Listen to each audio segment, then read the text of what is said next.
예, 안녕하십니까. 조국혁신당 대표 조국입니다.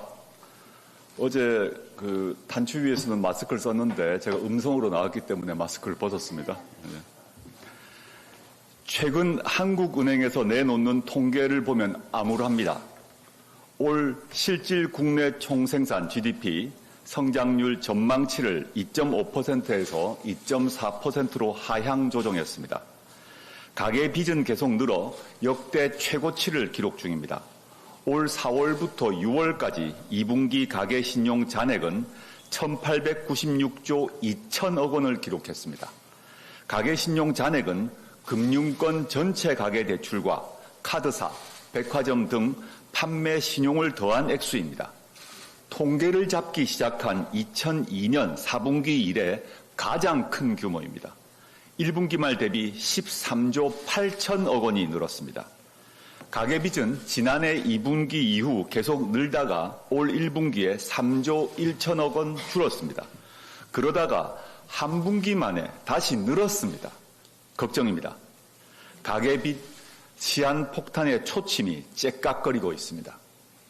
집을 사기 위해 빚을 많이 냈기 때문입니다. 주택담보대출 잔액이 전분기보다 16조 원이나 늘었습니다.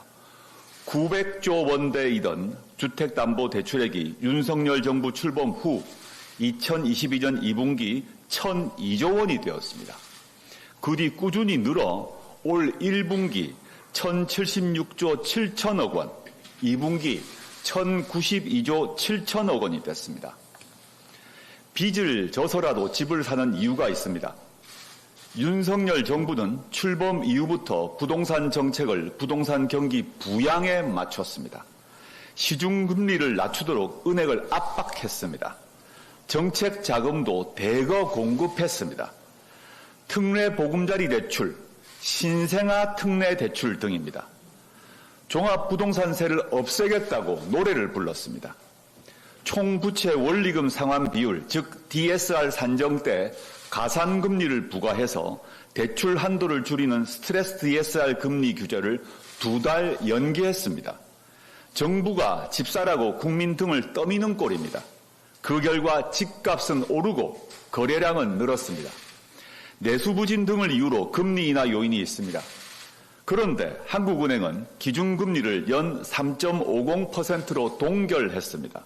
한은 설립 이래 가장 긴 13차례 연속 동결 기록입니다. 집값 급등, 가계대출 증가세, 불안한 물가 등이 그 이유입니다. 오죽하면 이창용 한국은행 총재가 그간 경기가 나빠지면 부동산을 좋게 해서 경기를 부양하는 모습을 반복했는데 금통위원들은 그런 고리를 끊어낼 때가 됐다는 의견을 냈다라고 말했습니다. 빚은 늘고 금리가 높으면 누가 고생합니까? 집 사고 생활하는데 빚을 낸 서민과 중산층만 힘들어집니다. 이 판국에도 윤석열 정권은 부자 감세에만 눈독 들입니다. 틈만 나면 종합부동산세를 줄여주려고 합니다. 내년 시행할 금융투자소득세는 없애고자 합니다. 상속세와 증여세를 대폭 줄여주겠다 합니다. 상위 1% 국민에게만 혜택을 주겠다는 것입니다.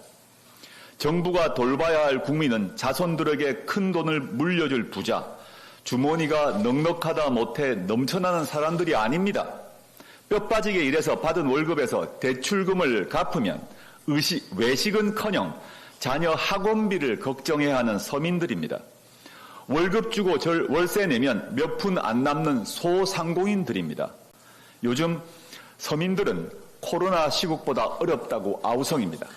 국가는 국민에게 손을 내밀어야 합니다. 국민에게 필요한 지원금을 드려야 할 필요가 커졌습니다. 단지 현금을 살포하는 게 아니라 민생을 살리고 소비를 진작시킬 마중물입니다. 우리 경제에 선한 작용을 할 것입니다. 요즘 기쁜 소식이 별로 없는데 기쁜 소식이 하나 있습니다.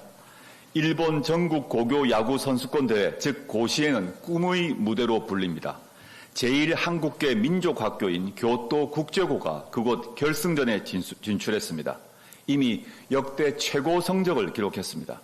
오늘 결승전이 열립니다. 마침 100주년을 맞이한 고시엔 구장에 승리의 기쁨을 담은 한국어 교과가 다시 한번 우렁차게 울려 퍼지기를 응원하고 또 응원하겠습니다. 고시엔의 결승에서 다시 한번 교토국제고가 결승에 우승하기를 바랍니다. 교토국제고 화이팅!